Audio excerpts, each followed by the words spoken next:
Ilona. Hi, Gordon. How are you? How has the response to Maggie been?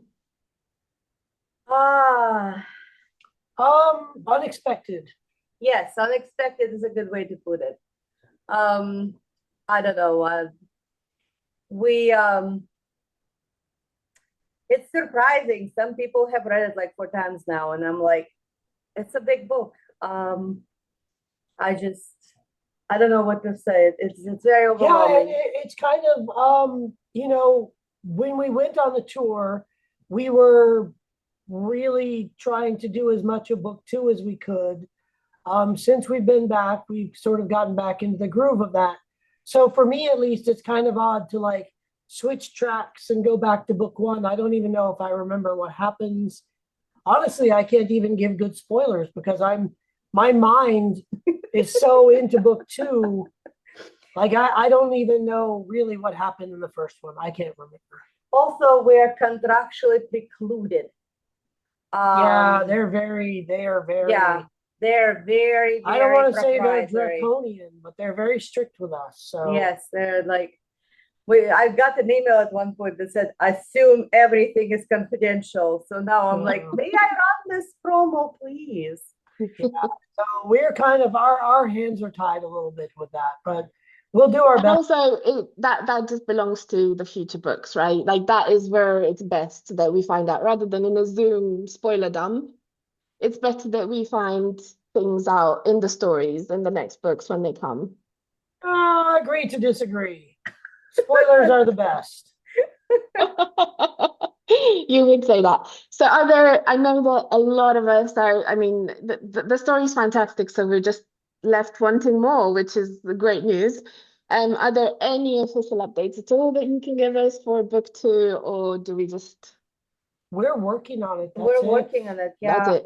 it is. I will tell you. Hold on, I'll check. Oh, we're over Um, 160. Oh, So well, right now in Microsoft Word, 694 pages, 161,550 words. So yeah, big book. yeah. Oh, I think Okay. you're We on. love that. Love to hear it. Yeah, Right. we're expecting probably 180, Yeah, that would be good. somewhere around there. It's hard to say. We don't It's know hard yet. to say because we're in the final, quarter of it, and we're trying to make sure that it hits, it's And also, we need to just leave it with a really horrific spoiler. So we need to find that point to where we just really leave cliffhanger. Yeah, cliffhanger. Sorry, No. cliffhanger, and just That really was going to be the everyone. question. That was Yeah, going to be the question. Are you going to do that for every book? You no, haven't done cliffhangers to us, and now you're just doing cliffhangers.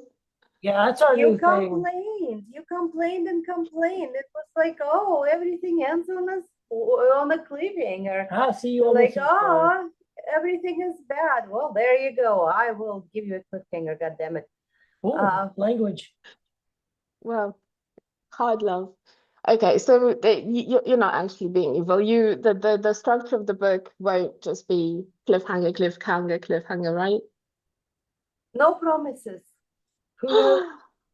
Well, obviously DJ, the what are we gonna third one. do? Well, We can't leave the third one on a cliffhanger. no, we can't leave a third one on the cliffhanger. We like to keep our relationship with BDH spontaneous and full of surprises. Yeah, sure. Keeps romance alive. Yeah, the spark. Actually, we don't actually like we have a rough idea of like the last scene of this book, but it will lead into the third book. Like every like there's not going to be a thing, and we've talked about this to where it's like 6 months later, it's gonna be like book two ends, book three begins, just It's continuous. immediately. It's like, basically one giant book in three yeah, parts. that we have to break into 3 parts. So that's the way A we. giant book always sounds good. Yeah, I have to address this because it's one of the biggest speculations. Is there a deep, deep meaning to the fact that Maggie's eye color was not revealed?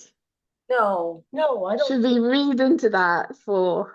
So, the reason why we didn't do it is very simple. Maggie's description is a little bit vague on purpose, right? We wanted you to kind of imagine Maggie the way you want to imagine her. You know, she has dark brown hair. She's of average height, you know, maybe a little bit on the shorter side. And that's about it. We don't go in like my cheekbones, my nose, my, you know, sable eyebrows or whatever. We wanted her to keep her very relatable, right? And I think that everyone forms their own image of Maggie in their head, and that's the way it is. We deliberately did not steer, like the only thing that we basically specified was the hair color. We did have to specify a little bit more because the promotional art started, right? And it was decided collectively that there needed to be continuity across the images, right? So we did give them basically the hair color specifically that they kind of had to match. Just so, you know, she would be easily recognizable as Maggie every single time. But other than that, we purposefully kept it kind Yeah, of everyone has their own. To me, it's going to be weird, but a little bit Belle from the Disney Beauty and Beast, maybe. I don't know. Yeah, a little bit Belle, little bit Rachel Weisz from the Mummy. Oh yeah, the that's first a good one. You know, so yeah, it's just however you picture her, you decide with her eye A bit of colors. Samantha Fox. There's zero Samantha Fox. You don't know that. And as the comments say, because Maggie is all of us, Maggie represents fandom, right? Then and Yeah. the journey of fandom from sort of entering the world as a reader and then transforming into someone who bleeds and dies for her friends. Well, it's interesting because, you know, we always said that reading is a creative experience, right? You bring your own 50%. And the interpretations vary wildly. Like, okay, Terry Pratchett is a really good example of this, right? So, you know, it is said that you should read Sir Terry's work twice, right? First time when you're young and you're just reading it for the funnies and, you know, the cool story. And then the second time when you're older and you get the blistering social commentary. I knew someone who was he was a Tolkien purist, right? And his view was that you know, the fantasy peaked at Tolkien and everything else was just kind of watered down, downhill interpretation of it, right? He was deliriously happy when he read Terry Pratchett because in his head, Terry Pratchett made fun of all those hacks who cheapened the fantasy genre after Tolkien. And that was the interpretation he was sticking to, no matter what you said. Well, it's true for him, isn't it? But like, yeah, it's true for him. For us, that's what he read in there, right? Yeah. And so that's why I think Maggie is the story is so open to interpretation. Like you get what you want out of it. If you like romantasy and you read for romance, it's there. If you read for political intrigue, it's there. If you read for weird magic and action scenes, it's there. And a bit of unintended social commentary. Yeah, unintended or intended. You know, either way, both. Like it's so interesting because, like, you know, yes, you never want to preach, but you know, social commentary kind of always slips in there. Even like you know, when we were doing Inheritance, somebody emailed after they read the book and they said, the single mother energy was so strong with this one. I didn't particularly set out to like do the single mother energy there, and then you know Did you not? Because I thought it was pretty obvious. We can't even agree on that. I thought it was that's who she was. In my head, like I was just telling the story, you know. Yeah, I mean that's so much of why Ada is Ada, all the things that happen. Yeah, all the things that happen. And having to take care of the kids. You know, Roger checked out, he's done. In retrospect, you know, I should have seen this. I did. Yeah, well, he did. I am oblivious. Like I just go, you know, that's it. Yeah. And then the story happens. Speaking of things that we don't expect, or you don't expect from the readers, did you expect everyone to focus so much on the identity of the author? Which, by the way, guys, is one of those things we will not be actually revealing or discussing tonight. It's for future books. But did you expect there's like 40% of the discussion is very, very focused on who the Yeah, author A is? little bit, little bit. yeah, I mean, because it is about like he is a seminal figure almost in Maggie's life, right? She read these two books by him, and it was such a big part of her that she wound up there. Like, is there a connection? Who who is Latour? Is Latour French? Sushi. Yes, it It's is. obviously sushi. It is a him. I will say that. Yes, It's a person. the author is Yeah. a man, and he's a real Um, person. it was interesting because when the initial basically draft, right, after when it was being sold to Tor, started kind of circulating, our sub rights agent. So in the literary agency, right, a lot of times you have a main agent that handles US, and other rights, right, and then you have a sub rights agent, the one who handles foreign rights, and often audio rights. And for us, it's Cheryl, right? Cheryl is our sub rights agent within the agency. And Cheryl and Nancy kind of simultaneously read the book. Nancy's our main agent, because they would need to shop it and everything. And Cheryl came back, and her first thing was like, "Who is the author? Who is the author?" And I was like, "Oh, this is going to be a thing, isn't it?" And it was a thing. Yeah. Hey. Yeah, no, I mean, and more is revealed about that, not necessarily obviously in the first book or even the second book, but like the plan is to reveal more of that in the third book. I can say that, right? Yes, yes. Okay. We have a plan. Like, okay, we know where the author is, who the author is, what the author is doing, why this has happened, why Maggie came over to Relis, what brought her here, what is the series of events. You will see some of that in book 2, right? We're beginning to dip in there. But the real Reveal reveal sort of. mic drop will be probably end of book 2, beginning of book 3. Oh, I see. And okay. there's a lot of curiosity about, did you have to write, and are you holding out on us basically? Did you have to write the books that Latour wrote first, so The Rise of Carteret, and Yes. then write? Yes, we had to write 2 books in essence. We had to write the book that Maggie wrote, and then we had to write the book that Maggie was in. Oh, Maggie was in. Sorry, the book that Maggie read, and then the book that Maggie was in. Yes. So yeah, we actually had to write this really long thing. So it's interesting because we have simultaneously US and UK release, right? And US and UK publicity. US publicity is all interviews. It's like, tell us, answer these 5 questions super fast. UK publicity is like, write a think piece of 2,000 words on the place that this book has within the hierarchy of fantasy. And you're like, yeah.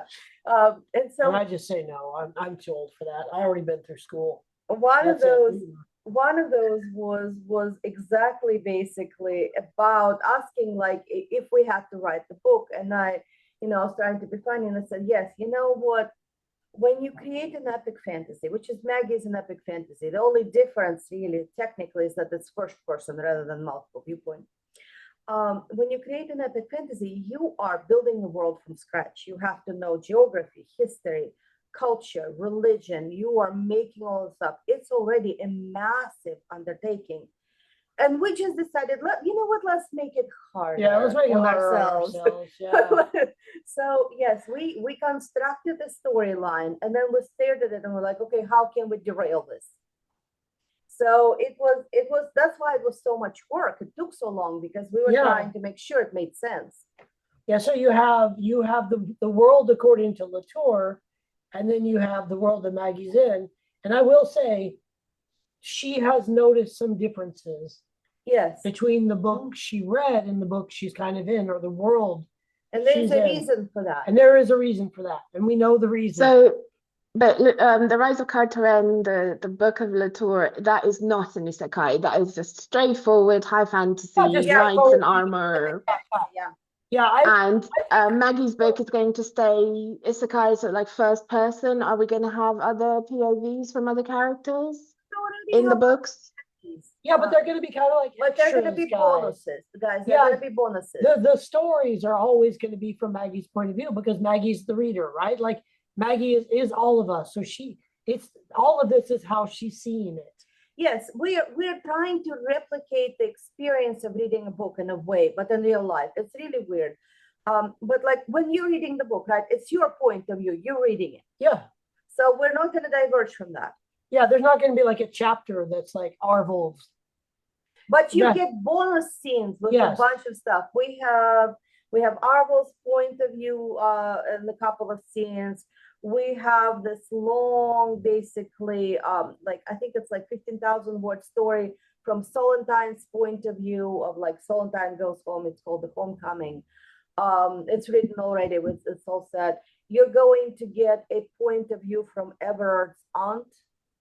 So to remind people, okay, you remember when you read the book, there's this little bit there about Everard's father, Loris, right? And his beef with Soven. And so the beef was over Katorna, Loris' sister, and Ramon's aunt, right? Everard's aunt. She's still alive. So she's still alive, and she is basically his surviving family member. Her and her daughter, which is really funny because her daughter is like this bratty teenager that's like tries her patience terribly. But so you get a little bit from her point of view.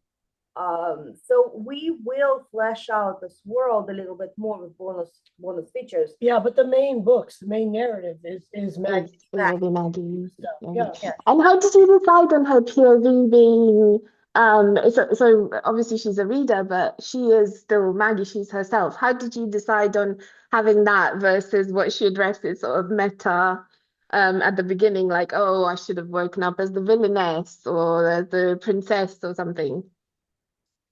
Well, the thing is, okay, so Isekai, specifically, I'm going to say Asian Isekai, right? Because that's the origin of the genre, really. Breaks down into several categories. So there's two broad categories. One, your life sucks, right? You are, you're overworking, people are mean to you, you're an orphan disowned by your family, Or you have some type of debilitating illness, yeah. and you spend most of your life in the hospital, and then you go to this world and you're an 8-foot giant warrior. Yes, you basically, it's a sense of karmic justice and reincarnation, because that is an integral part of a lot of the Central Asian and East Asian countries, is that there's a reincarnation element of basically cosmic fairness and karma. So if your life really, really sucked in our world, you might be reincarnated, and as a way to kind of balance that cosmic scale, you're given extra powers and awesome, magic, right, in a different world. So that's one route that they go. And you may be reborn as a new baby with awareness, right? Or you may be reborn in a body of someone whose soul has been vacated it. Sometimes it gets really funky. So there's like there's a drown in the lake trope. Yeah, the drown in the lake trope. The Untamed, the TV show in particular, does a thing where this poor guy was really, really abused by his family, and so he literally sacrifices himself in this weird ritual. It says, take my body and then exact revenge for all of the ills that I suffered, right? So there's that trope. And that is interesting because as a writer, it's a very fun trope to work with, because let's say you pop into a body of somebody else, you inherit their powers and their problems. What if you're in a dungeon chained to a wall, scheduled to be executed? How are you getting out of that? So from the author point of view, this is a really fun construct to play with. But the other element of it, right, the other side of Isekai, is that something terrible has happened in the fantasy world and they need a hero, because a hero has been prophesized, and sometimes it's a group of heroes, sometimes it's a saint, sometimes whatever.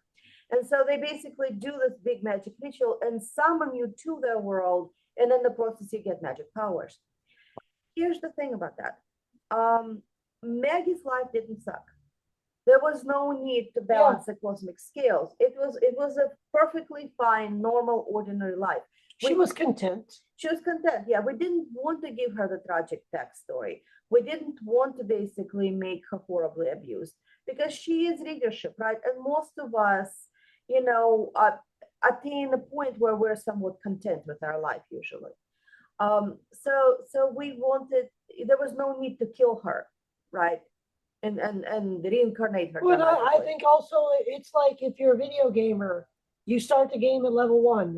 We call it being a punk, you know. Yeah, being a punk. And we kind of wanted Maggie to build up from the ground floor, the puddle of dirty water, as it were, so that everything she has is kind of hers. You know what I mean? Yes, everything. The only power she has is she cannot die.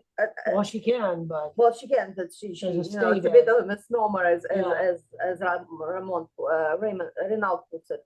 But basically, we wanted her primary power to be the knowledge of the narrative, because as a reader, that's the power we have, right? We may not have magic powers, but we for sure have powers that are basically, you know, we know what happens on page 23 or page 42 or whatever. Yeah, and that's kind of her superpower is have to close the window. Oh, okay.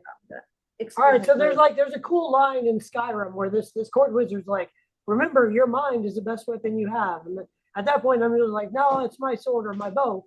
But like for Maggie, really, it is, right? Because it is her mind. Encyclopedic knowledge. Then she knows what's going to happen, and like I guess the unwavering conviction is that she's the only person that can fix it, and she's kind of right, and so she does.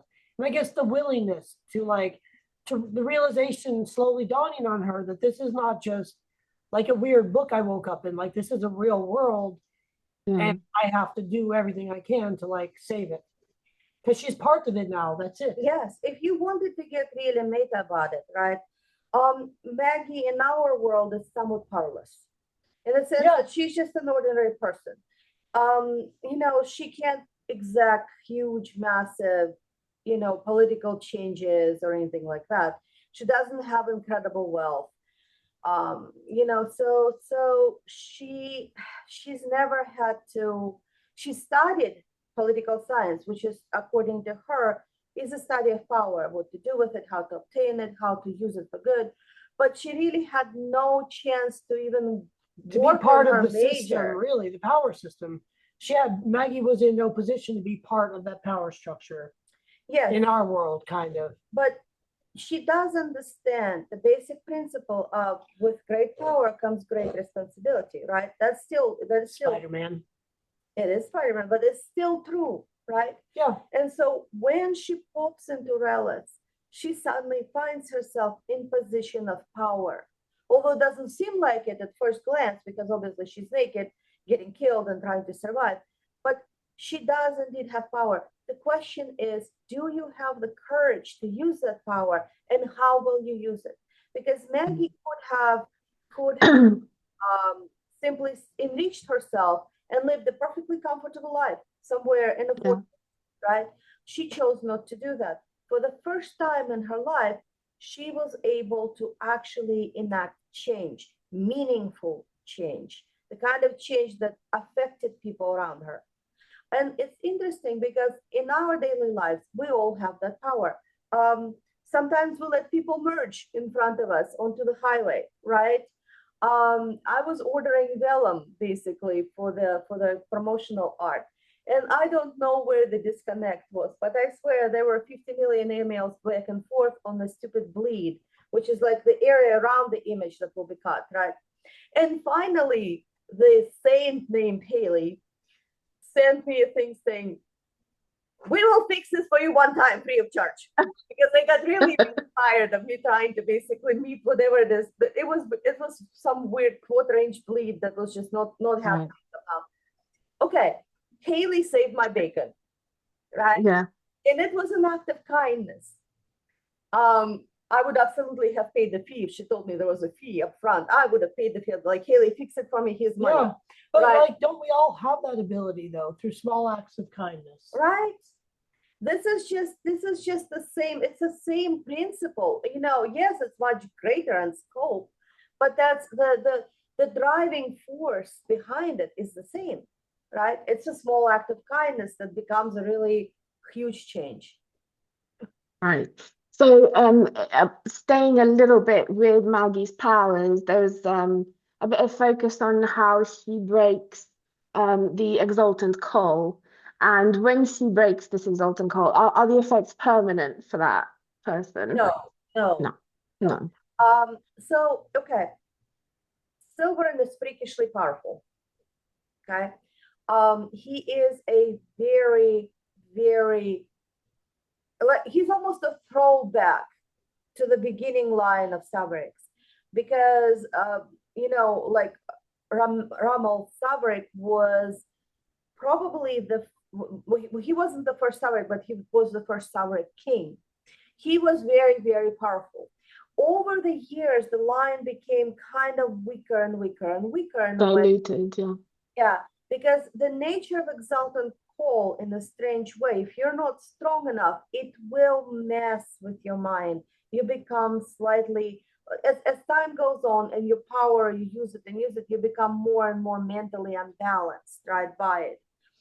And so Silver, for whatever reason, because of his father or because of his grandmother, is very, very powerful. He is able to do what most Savarics cannot. Like Sovan cannot do what he does. Sovan can subtly influence the room through his voice. So let's say if he was giving a speech, right, by the end of the speech, you would be very fired up. Yeah, and we actually get to see a bit of that in the second book. It's kind of interesting. And the fact that he can be in front of a large, what would you call it, like group of people gathering, and everyone can hear him. Yes, everyone and he does can it hear him subtly. So it's not that Sovan isn't powerful. He is in his own He's way. very powerful in his Sovan own is, way. and he is, experienced. But you're with Silver, and you're just looking at raw power, just a ton of raw power. And so it's almost as if he beguiles you slightly, right? To where, and what Maggie does is just basically kind of, touches you or calls you, and then it breaks the spell. Now, someone asked, and I do think that, and you may disagree, but I do think that Maggie has a bit of magic resistance. Oh, she has a ton of magic resistance, yeah. So To where Maggie's stuff just magic doesn't work on reservoir her. is enormous because, imagine she comes back from the dead, right? That requires huge magic. So yeah, absolutely. And that's, people always ask, okay, why did someone fixate on her in the garden? Guys, it's the butterflies. Okay. Look at the butterflies. The butterfly, there's actually, okay, oh God, this is gonna get this so nerdy. They feed on magic, they go to Maggie. She's very strong. They're actually based on the real thing. Look up vampire moths. Oh, how horrific. So they are golden vampire moths. They exist in our world. This is not like some weird fantasy construct. They actually do exist. They're very beautiful. They probably will not like murder you or anything like that. Their bite is very mosquito-like. But yes, if you look up, they're yellow, they're very pretty. So this is just kind of heavily inspired by nature. But the most focus on magic. So imagine you're Silverin, right? And you are yourself. Like if we had to class him, like for the video game or D&D, he would probably be a Spellblade, right? He is a kind of a perfect warrior wizard hybrid. He's very sensitive to magic. Imagine you're standing there in the garden and in comes a beggar that smells horribly, right? And here's basically the mage summoning these butterflies that are attracted to magic, and they swarm her. That indicates enormous reservoir of power. And that's why when he talks to her, he says, both of us are not where we're supposed to be. She is not who she appears to be. She is not a beggar. And he likes to know. Okay.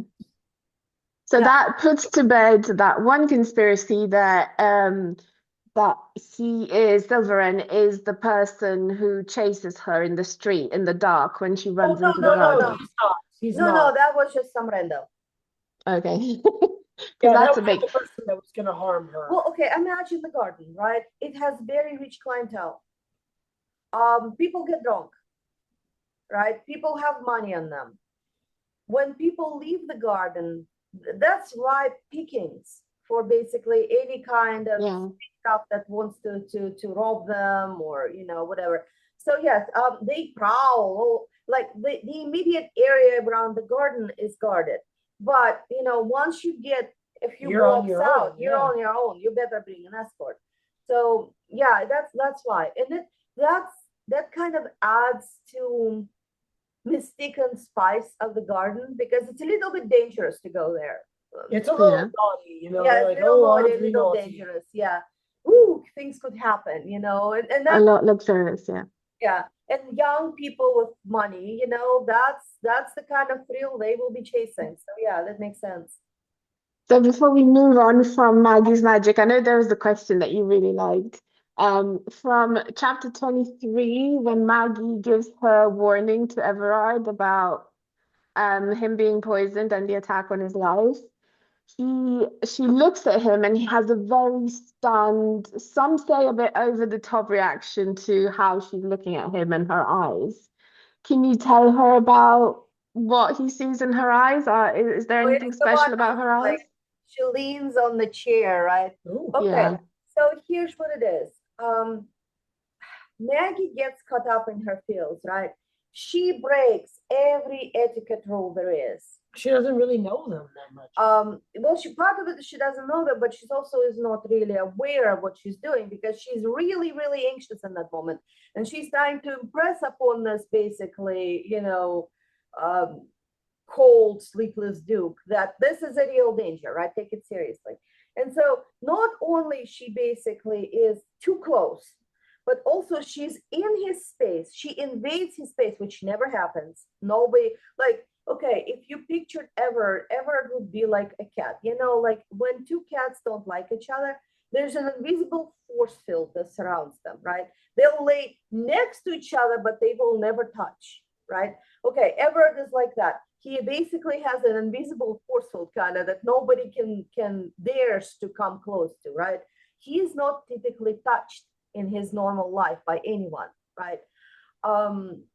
So she is in his space. She's like 2 inches away, and she's like, listen to me. She's super concerned for his well-being, which also does not happen normally, because people are not concerned for him normally. He is too powerful. He's too much. He was just very shocked that that was a thing. Like, he had a normal interaction with a young woman whom he obviously is very attracted to, and she seemed terribly concerned. It was an expression of genuine, fear for his life. So it was magic of a sort, but not that kind of No, magic, not not fantasy kind of magic. no. He didn't see anything weird in her eyes or anything like that. It was the human magic. Yeah. It was the human, yeah. Lovely.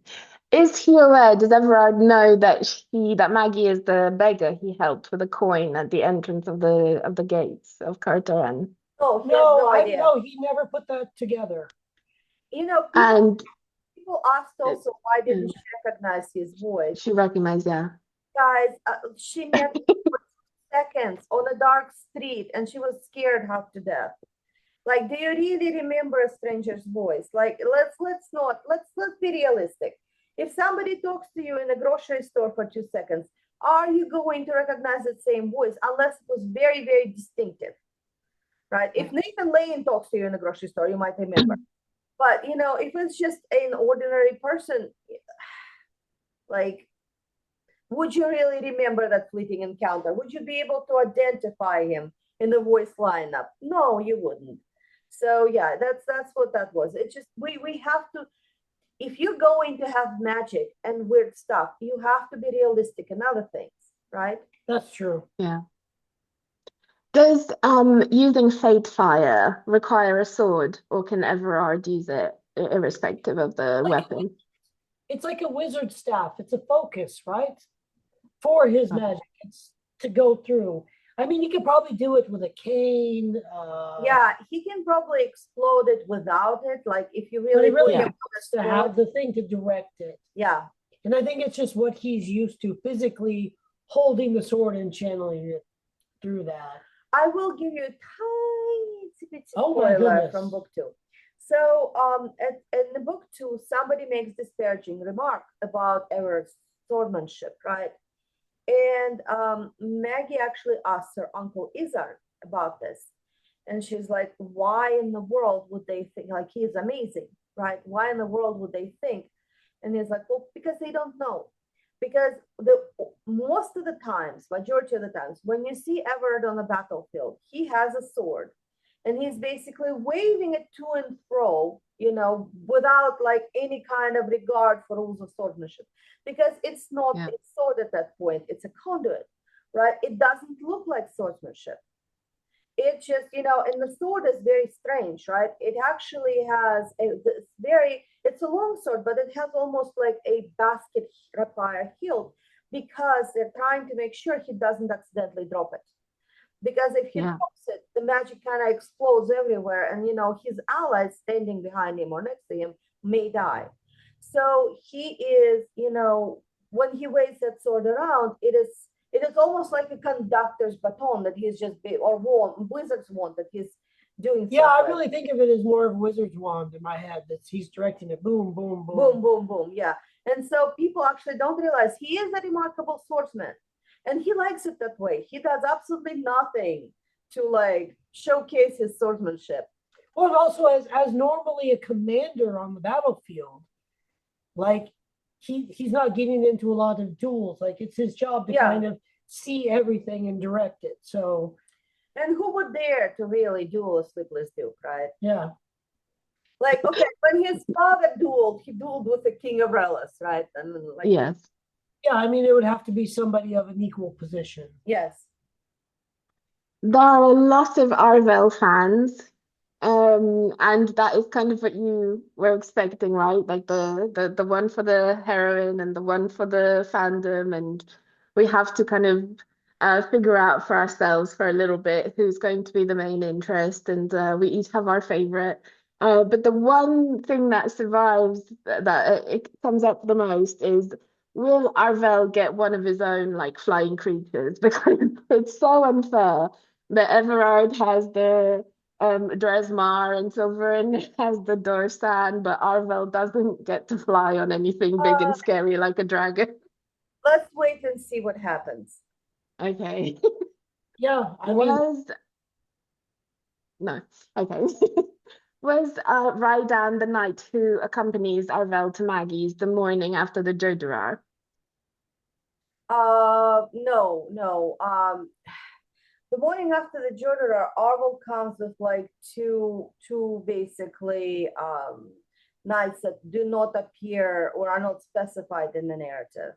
Yeah, the problem with that is if Arvel is not in residence, Radon is kind of in charge. Radon is kind of in charge, yeah. It's usually if he leaves to do something like that, he kind of leaves Radon back at the defender. To handle things, yeah. Yeah, he's kind of his, his XO. In a military sense, he would be Arvel's executive officer. Radon does meet Maggie in the second book. They do interact, and it goes about as well as you can imagine. Yeah, a couple times actually. First time at the garden party. Spoilers. Right. I can say garden party. Spoilers. Okay. We're actually heading towards the finish now, so I'll end with a few plot and scene clarifications. In the finale scenes, were the 2 minutes actually done for Maggie looking like Silverin's mother? It's up to interpretation. It's more like you as a reader get to decide, did the 2 minutes lapse, or was it that he shrugged off the magic because it was just too raw? It's kind of up to you. You some things in the book, like what does this character mean by that, or what does that character's motivation is, or we want you to interpret for yourself, right? We wrote it, and now you decide what to do with it. Yeah, it's all about the power of readers, right? Exactly. Yeah. Prasanna, we stayed because we started a little bit Yeah. late. We're gonna stay a little bit late, right? So let's yeah. So, but it's technical difficulties experience. I do have a lot of questions in this bit though. Go ahead. So Maggie says that she has a favorite character who is left with a noose around their neck at the end of book two, and that's Oh, I her know. cliffhanger, basically. I Can know. you tell us who that is? It's Solentine. It's all done. Yes. Yes. Okay. At That's the end of book Um, two, yeah, that's the Solomon, yeah, yeah. So when she's meeting him, there's always that knowledge of like that's how it ends up. But that's also the cliffhanger. We don't know. We don't know what happens after he has a new noose on his neck. Like, did he survive miraculously? Was he saved? yes. Was he not? We don't know because that's how it ended. So a lot of things, right, are driven by the Crimson Empire. The Crimson Empire has been working to very steadily destabilize Trellis, right? Because Keel is such a crappy, potential king of Relis. Yeah, They see an opportunity. So there's an ambassador, right, from the Crimson Empire that has been just, doing his absolute best to dig holes everywhere within their defenses. Their action, you see actions against the Demars and the Homecoming, where the Crimson Empire is actively trying to basically weaken the border. Yeah, the biggest way I could compare it to those of us that are of an age and grew up in the Cold War, and probably more in film and fiction of like all these behind the scenes actions that are being taken that are not open war yet. Yeah. But like all the machinations and little spy games that happen, that's all happening right now. That's still happening. Yeah, and that's the thing. Like they attack, like they subtly attack on every level. They disable the tower. They basically, it's a whole bunch of stuff that they do, and you see some of that being counteracted in book two by Maggie, and sometimes by pure chance. Like stuff happens that she didn't necessarily anticipate, but it changes fate of several characters.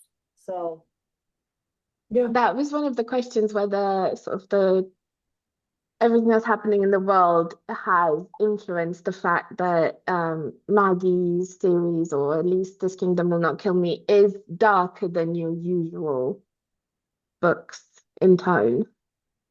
Well, okay, Maggie's not necessarily darker. I mean, we have horrible crap in our books. I mean, that's kind of the part of the brand. In Magic Times, there's the human soup basically being poured out. Like I would argue that that's pretty damn dark. No, but I see what you're saying. I think the tone, when I think of Kertorin, I think of it as being a very dark place for some reason. It has to be dark because for Maggie to be a light within the world has to be dim. Right? Otherwise, what's the point of being? No, but yeah, I mean, there are like if you think of it in that way of like the Crimson Empire's there, they're waiting to come in, and that's that's kind of, I will say that's going to be a lot of the third book.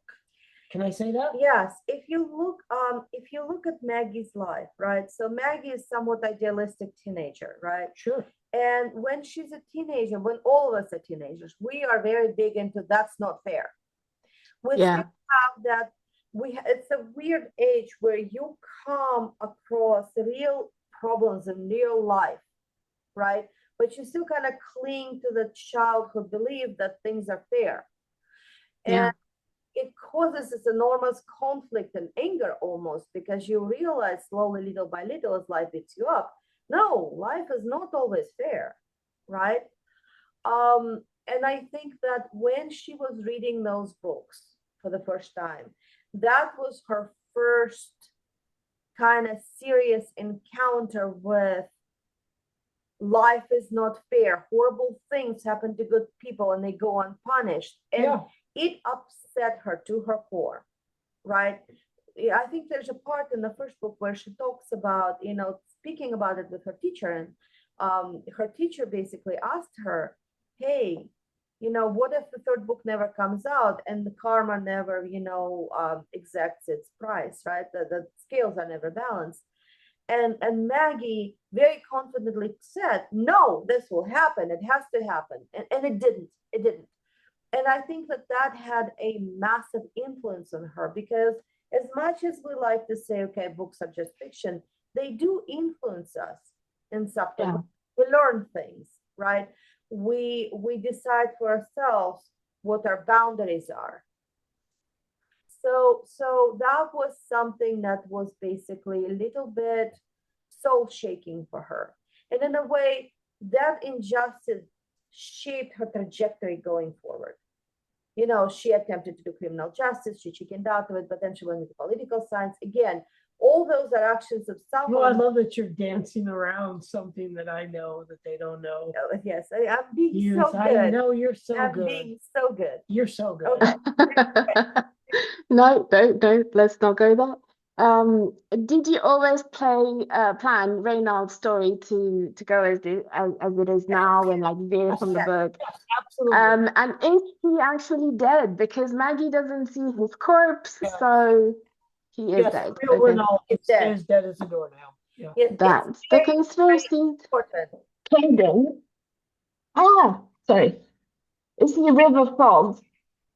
Oh, River Folk. No, Yes. okay, so Well, it, he could he be could be, in the Right. future.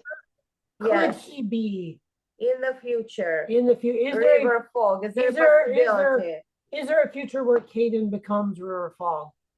Yes, that's a possibility. That's one timeline. That's one timeline possibility, yeah. But is he going to be River Folk in this specific Maggie timeline? No, he's not. No. Okay.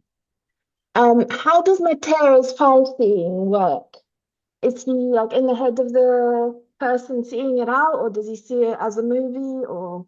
Sees it as a movie. He concentrates and he sees it as a movie, and he only sees the present, not the past, not the future. So he has to, like, if there's a meeting taking place, right, and he didn't like clue into it until later, he isn't gonna get it from the beginning. He's just gonna get the part of the conversation that happens in real time. And it's not precise. He catches glimpses of things. Yeah, I mean, imagine like going to a movie theater and just walking randomly into different theaters and you see what's playing right now, Yes. right? And then someone yanks you out and then, you sneak into a different one and you see what's playing at that moment. So you didn't see the whole movie, you just saw bits of it. Yes, exactly.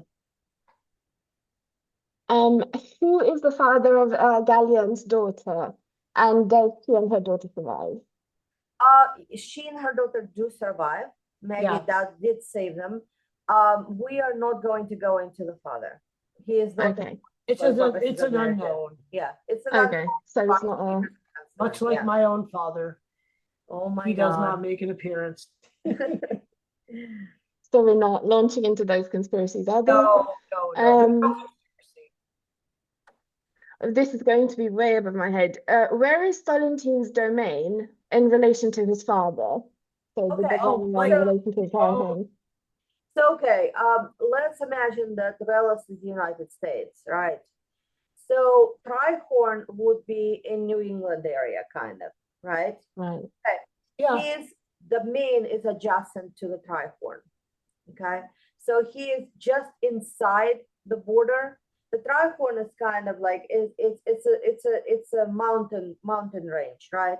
So he's inside the border. He is basically sandwiched between Selva, which is more to the west, and the Trihorn, which is more to the east. His lands are technically a part of the Trihorn. They're just not on the border. Well, I mean, he's family, so Yeah, I his mean, family. It's all family. Basically. it's all family. Like imagine a big estate, right? And there's like different houses, and he's off on the side, but he's still part of the larger. Yeah, he's part of the large. He's very involved in all that. Trihorn is a very interesting area, right? So it's mineral rich. The valleys are very fertile, so they can grow enough food to support themselves. But a lot of their basically imports and exports are, tied to like wool, wine. They do a lot of wine. They do a lot of like fruit. So basically stuff that will grow well in the mountains. The mountains themselves are really, really verdant. So it's not like when you get further into Selva, right, towards the Selva territory, the mountains are drier and they look more almost like the Scottish Highlands for a little bit. But the Selvan, the Trihorn Mountains are much more, green and fruit producing, I guess. Yeah, we kind of think of like, you know, more Mediterranean. I think of it Yeah, at least more that way. Mediterranean. Yeah, climate-wise, when you're looking at Selva, it's probably more like France, right? Yeah, So that's kind of, even though it's the north, it's not that cold. Their continent is so there's so much, basically, especially where the Kertoran is. There's so much moisture coming in from the ocean that it kind of tempers the climate a little bit. So but as you go south, obviously, like towards the Arbol lands, it's hot. yeah.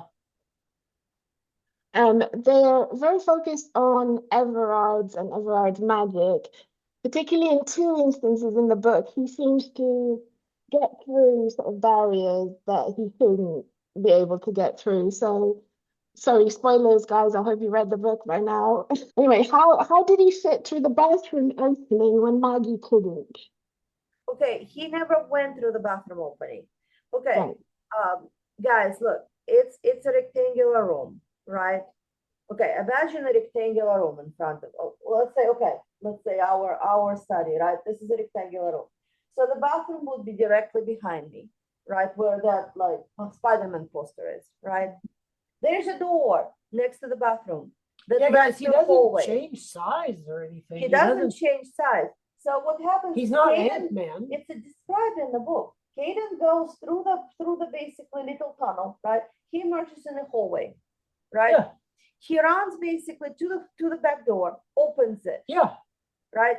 Everett walks in, unlocks the door Yeah. that leads to the main yeah, yeah, room, yeah. There's and no, steps right in. yeah, The door is Um, basically simply barred. yeah. I'm sorry if there was confusion with that. We didn't mean for there to Yeah, be. I thought we explained it to death. Like I actually never have know. have a chart of where we like I have Yeah, a no, little I map. make her do it because, like, a lot of times the way my brain works is I need to see everything. Like they're in a carriage, and I'll be like, "But where's Oh, the everyone sitting?" carriage. Yeah. I know. Like 4 people in the carriage. He's like, okay, Well, I where's need to everybody know, sitting? yes. I'm like, doesn't matter. They're It in the does to carriage. There's me. 4 of them. They're in the I need carriage. to see it. Yes. She has to So And draw. then how did Everard and Maggie get past the Conqueror's checkpoint after they leave the butcher? what do you mean how he like? Okay, the guy opens the door. Says Everett says, "Oh hell no," and then Yeah. closes like, Besides, "Fine, keep yes, going." those are not the robots. Right. Yeah, that's these it. are not the droids that we're looking Yeah, for. he doesn't That's want it. that. He makes an executive decision. Nope. Nope, not today. Okay, so nothing about weird magic, Oh. changing sizes, doing anything like that. No, he doesn't. He just How does that guy do we just know what nope. no. Do we know what Maggie and Clover end up naming the third company? And so Maggie and Clover, what? Name their soap company. What do they name the soap company? Oh, I don't. We don't know yet. We don't know yet. Yeah, we Okay. haven't got that That's a far. good question. We'll The have to soap is decide. very important in book 2. Yeah. Like it's kind of saves their bacon, and you have to understand that. Okay, while she was basically sitting there, and so Maggie is like me in a way, in that when I stress out, I do things with my hands, right? Okay, let me show you my mighty least stress, right? Oh, you should show them the porcupine. Look, this is Oh, that's so adorable. Both of these. yeah. Look, it's a mammoth. Woo, Or is it the mastodon? so cute. Maggie's. It's a mammoth. And Yeah, a so hedgehog. Hedgehog. Maggie's like me. She basically must do something, otherwise she's basically will get too stressed out. So all the whole time that she waited to find out if Everett survived the poisoning or not, they've been churning out soap. They have a cellar full of soap at this point. She invested heavily, like almost half of the money that Solentine had given her went into soap. This is very important for book 2 because soap is going to be, something that saves their stuff. Yeah. Yeah. This is something I asked after the first time I read the draft, like, I don't know, what was it now, 3, 4 years ago? Can Maggie Undying like run out? Does she have a limited number like a cat I'm of sorry. resurrections? I am so sorry. She's asking, we don't know, and that's the thing. We don't know, like, and we've even talked about that. Maggie doesn't know if she has 9 lives like a cat. Everard worries every time that this will be Yes. the last time. There's actually dialogue that we've imagined where he's like, look, one day you're going to do something noble and stupid, and I'm going to be standing over your body waiting. And He that's it. tells her this in the second book. And Yeah. you don't come back, Maggie. Like, we don't know that you're going to, We don't know if you're going to that you have resurrect or not, infinite lives. right? And it's meant for you to stress out over. It adds Right. spice to life.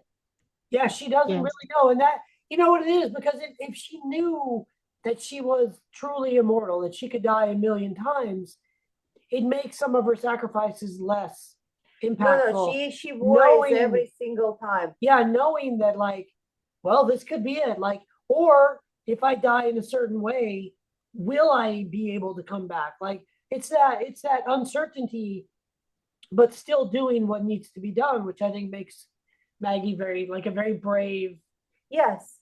person. And she's ordinary in all other aspects, in the sense that she ages normally. She, all of her things are normal. It's just like, yes, if she stays in Kirtorn and she doesn't die, she will eventually grow age. old, and we don't know when she dies of old age if she just keeps coming back. How horrible! How horrible would that be? Just keeps coming nightmare back. we all didn't know.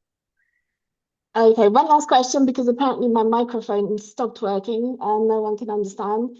If you were to bring over any other character of yours into This Kingdom Will Not Kill Me from any of the other series, who would it be? Any character. Any character from the other Oh, series. I would bring Grendel. Grendel would have so much He fun. would have a good Oh time. my gosh, he would have a great time. Grendel and Susie, friends forever. I would bring George.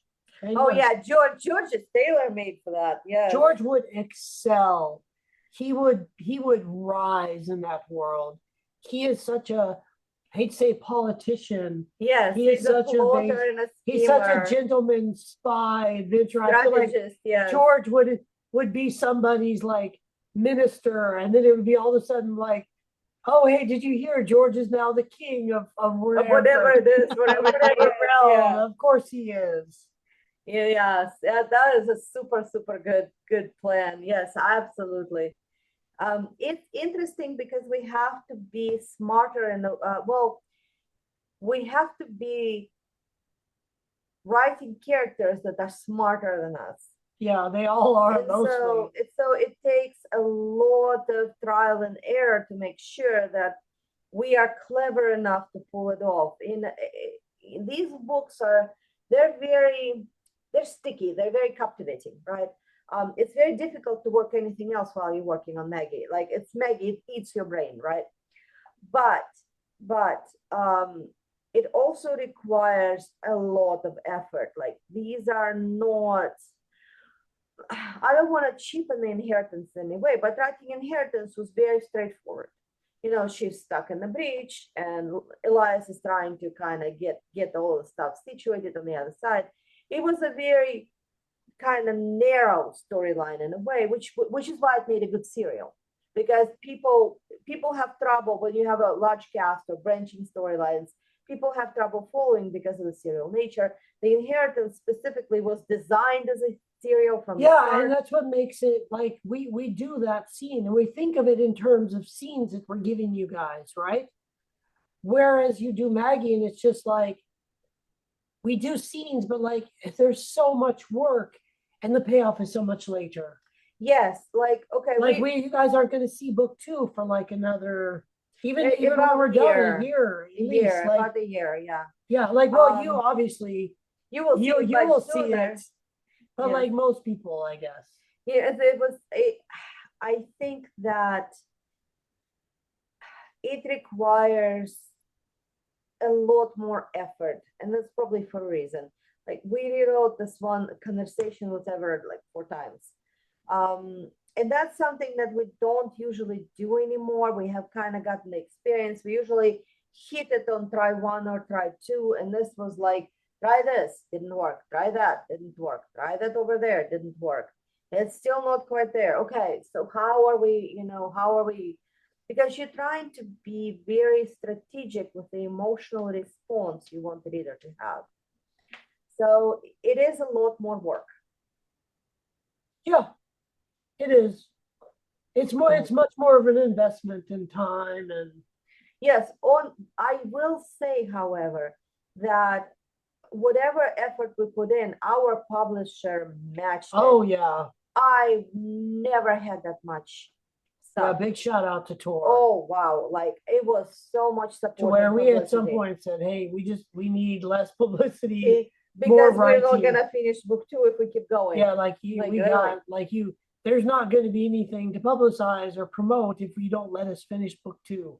Yes, because Like, we there was need to just finish like book 2. all kinds of opportunities, which have never come our way before. So we are very, very grateful. Yeah. And it's all worth it because it's a fantastic book that everybody loves. I'm hoping you can still hear me. Thank you so, so much for this and for taking time out of a very busy schedule to be with us. Thank you so much to everyone joining, and thank you for all the messages and excitement about the book.